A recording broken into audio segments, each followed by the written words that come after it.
Assalamualaikum warahmatullahi wabarakatuh. Selamat bertemu kembali anak-anakku yang duduk di kelas 5. Hari ini kita akan belajar pembelajaran pertama dari tema 6 ya, khususnya pada subtema 1 kita di kelas 5. Kita akan memulai pada semester 2 ini pada halaman pertama ya, buku tema 6. Oke, kita mulai saja dengan mengucapkan bismillahirrahmanirrahim. Kita lanjut pada halaman pertama, kita buka di sini. Hari ini kita akan belajar tentang suhu dan kalor ya. Di sini ada gambar orang sedang menghirup udara, kemudian gambar ibu sedang menjemur dan menggambar masak ya, sedang memasak. Perhatikan gambar-gambar peristiwa di atas. Gambar kegiatan manusia yang paling sering kamu lihat dalam kehidupan sehari di sekitarmu. Apakah persamaan semua gambar tersebut? Persamanya kita perhatikan ya, semua gambar di atas berhubungan dengan kalor atau energi panas. Tahukah kamu sumber energi panas apa saja yang ada pada gambar tersebut? Ya, ada api dan matahari. Bagaimana dengan tubuh manusia? Apakah tubuh manusia mengeluarkan energi panas juga? Bagaimana cara mengukur energi panas? Kita lanjut pada halaman kedua. Nah, sekarang kita akan membaca tentang sumber energi panas. Benda yang dapat menghasilkan energi panas disebut sumber energi panas. Sumber energi panas dapat dijumpai di alam. Salah satunya adalah matahari. Matahari merupakan sumber energi panas terbesar. Semua makhluk hidup memerlukan energi panas matahari. Energi panas matahari membantu proses pembuatan makanan. Pada tumbuhan yang disebut proses fotosintesis. Makanan yang dihasilkan dari hasil fotosintesis menjadi sumber energi bagi makhluk hidup yang lain, termasuk manusia. Energi panas matahari dapat menerangi bumi sehingga udara di bumi menjadi hangat. Dalam kehidupan sehari-hari, energi panas matahari dimanfaatkan dalam berbagai kegiatan. Misalnya, panas matahari digunakan untuk mengeringkan padi ya setelah panen, kemudian mengeringkan garam, membuat ikan asin ya, mengeringkan ikan asin, bahkan untuk mengeringkan pakaian. Coba kamu gosokkan kedua tanganmu selama 1 menit. Apa yang akan kamu rasakan? Kemudian ambil sebuah mistar atau penggaris plastik, kemudian digosokkan pada kain yang kering selama kurang lebih 2 menit. Lalu sentuh permukaan mistar tersebut. Apa yang kamu rasakan? Setelah kamu melakukan 2 kegiatan tersebut, apakah kamu merasakan panas? Energi panas dapat dihasilkan terjadi karena adanya gesekan antar 2 benda. Pada kegiatan di atas, gesekan antara kedua telapak tanganmu dan gesekan antara mistar dan kain akan menimbulkan panas. Selain matahari dan gesekan 2 benda, energi panas juga diperoleh dari api. Pada zaman dahulu, orang mendapat api dengan cara menggosokkan 2 buah batu yang kering sampai keluar percikan api. Selain itu, nenek moyang kita dahulu menggunakan kayu kering lalu digosok-gosokkan dengan tanah yang kering sampai keluar apinya. Ternyata gesekan 2 benda antara 2 batu kering dan gesekan antara 2 kayu kering dapat menghasilkan energi panas atau menghasilkan api. Saat itu api mudah dihasilkan dari korek api dan kompor. Ya, saat ini api dapat dihasilkan dari korek api dan kompor. Nah, sekarang kita perhatikan halaman 3 ya, berdasarkan bacaan kita baca tadi, maka apa yang dimaksud dengan sumber energi panas? Sudah kita baca ya. Energi panas adalah benda yang dapat menghasilkan energi panas, disebutnya sumber energi panas. Jadi semua benda yang menghasilkan panas disebut sumber energi panas. Bisa api, matahari, lampu, lilin, kompor, itu semua benda menghasilkan panas ya. Sebutkan paling sedikit 2 sumber energi panas. Nah, tadi udah disebut ya, ada matahari, ada api, ada kompor, ada lilin, nah, ada lampu, itu semua menghasilkan panas. Maka disebutnya sumber energi panas. Apa saja manfaat makhluk hidup dari matahari? Apa yang didapatkan dari makhluk hidup? Makhluk hidupnya kita manusia bisa mengeringkan padi menggunakan matahari pada saat panen. Kita juga bisa membuat garam. kita bisa membuat ikan asin ya, mengeringkan ikan asin. Kemudian kita juga menjemur pakaian yang basah ya. Kalau untuk makhluk hidup seperti tumbuhan menghasilkan buah atau dari proses fotosintesis ya. Buah itu adalah hasil dari fotosintesis yang menggunakan bantuan matahari. Nomor 4, tunjukkanlah cara sederhana untuk membuktikan adanya energi panas di sekitarmu. Nah, tadi kita sudah baca ya, menggosokkan 2 telapak tangan akan menghasilkan panas. Atau menggosokkan mistar plastik atau penggaris plastik dengan kain yang kering juga menghasilkan panas. Yang kelima, bagaimana cara nenek moyang kita mendapatkan api? Nah, zaman dulu nenek moyang kita menggosokkan 2 batu yang kering akan menghasilkan api. Atau menggosokkan 2 kayu yang kering juga menghasilkan api atau menghasilkan panas. Yang keenam, mengapa api sangat penting? Api sangat penting diantaranya untuk penerangan di malam hari ya. Pada zaman dulu belum ada listrik ya, hanya ada cahaya bulan.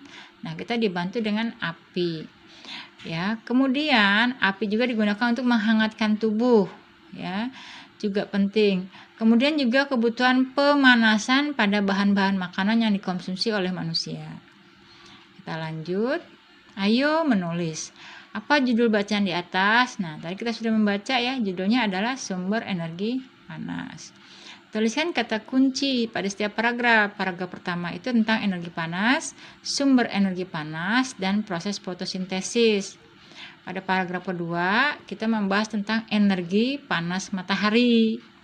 Pada paragraf paragraf ketiga, kita membahas tentang energi panas yang dihasilkan dari gesekan 2 benda ya. Tadi kita sudah membaca bagaimana jika 2 telapak tangan kita digesekkan akan menghasilkan panas. Juga mistar plastik yang digesekkan pada kain yang kering. Pada paragraf 4, energi panas matahari dan energi panas api. Nah, itu kata kuncinya. Apa yang dapat kamu simpulkan? Maka kesimpulannya, energi panas terbesar di muka bumi adalah matahari. Dan manfaat energi panas matahari sangat besar, dapat dirasakan oleh seluruh kehidupan yang ada di muka bumi. Lanjut halaman 5, ini ada percakapan ya. Din, saya pernah melihat gambar di buku tentang bagaimana orang dahulu menggunakan 2 buah batu untuk menghasilkan api. Kelihatannya sulit ya. Saya juga pernah melihatnya Siti, tapi aku melihatnya di sebuah majalah anak-anak. Beruntung kita dapat membaca Siti. Ada banyak media cetak yang berisi informasi penting dalam menambah pengetahuan kita.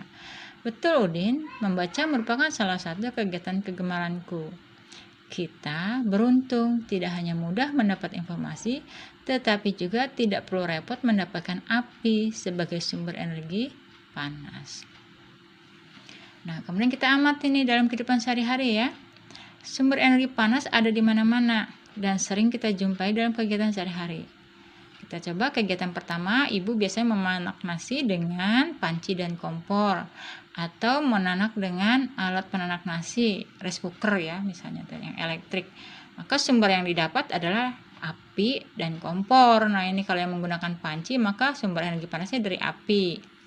Kemudian yang menggunakan listrik, elektrik menggunakannya dari sumber energi listrik. Setrika pakaian. Nah, zaman dahulu setrika itu menggunakan arang. Ya, setrika arang, namanya setrika arang. Barangnya dari panasnya dari bara api. Bara api didapat dari arang kayu atau batok. Zaman sekarang ada setrika listrik. Energi panasnya dari listrik. Kemudian membuat sate.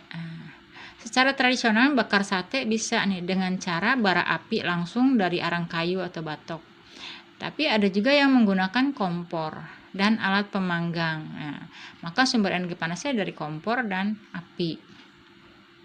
Membuat kue bisa menggunakan oven, api dan kompor. Didapat sumber panasnya dari api dan kompor. Ada oven listrik, maka sumber panasnya dari listrik. Nah, sekarang bandingkan hasil pekerjaanmu dengan teman sebangkumu. Amatilah kesamaan dan perbedaannya. Catat pertanyaan yang muncul ya sehubungan dengan kegiatan di atas. Nah, jika ada perbedaan kalian catat ya, kemudian tabel-tabel kalian diterapkan di sini ya masing-masing kelompok. Sekarang kita membaca yang bagian bawah. Matahari merupakan salah satu sumber energi panas yang besar di muka bumi. Energi matahari dapat menyebabkan peristiwa perubahan di alam yang mudah kita lihat dan amati. Lakukan kegiatan berikut. Contohnya di sini, letakkan 2 buah es batu pada masing-masing wadah yang telah disiapkan. Satu wadah diletakkan di luar kelas atau di bawah sinar matahari. Wadah kedua diletakkan di atas meja dalam kelas. Wadah ketiga di dalam lemari. Nah, ini contohnya. Setiap anggota kelompok akan mengamati. Jadi ada beberapa batu es diletakkan langsung terkena sinar matahari ya di luar ruangan. Yang kedua diletakkan di dalam ruangan. Yang ketiga di dalam lemari. Bagaimana ukuran es batu? Semuanya sama. Mana es yang akan mencair dari ketiga ini? Tentunya yang berada di bawah sinar matahari. Nah, mengapa? Ya, mengapa? Jelaskan. Nah, karena pemanasannya tidak terhalang oleh ruangan. Langsung terkena sinar matahari, maka dia akan lebih cepat mencair. Ya. Dapatkah kamu menarik kesimpulan? Nah, kesimpulannya batu es akan cepat mencair jika terkena panas secara langsung, tanpa ada ruang batas seperti wadah atau apapun. Ya. Jika dalam ruangan, panas mataharinya akan terhalang oleh bangunan, sehingga proses mencairnya akan memakan waktu lebih lama dibandingkan jika terkena secara langsung. Nah, sekarang sudah halaman 9, kita renungkan apa yang telah kita pelajari. Apa saja hal menarik yang kamu dapatkan dari pembelajaran hari ini ya. Tinggal kamu tulis di sini ya hal-hal yang menarik yang mungkin kamu baru mengerti tentang energi panas. Adakah hal yang ingin kamu ketahui lebih lanjut? Nah, jika ada hal yang ingin kamu ketahui, kamu bisa tulis di sini. Hal-hal yang menarik itu yang bagaimana? Apa saja tantangan yang kamu hadapi pada masing-masing kegiatan? Jika kamu menghadapi tantangan seperti tadi, seperti batu es ya, kalian tulis ada tantangan apa mengenai kegiatan yang baru saja dikerjakan. Nah, anak-anakku sekalian, materi hari ini Ibu cukupkan dulu. Semoga kalian paham semuanya. Ibu ucapkan wassalamualaikum warahmatullahi wabarakatuh.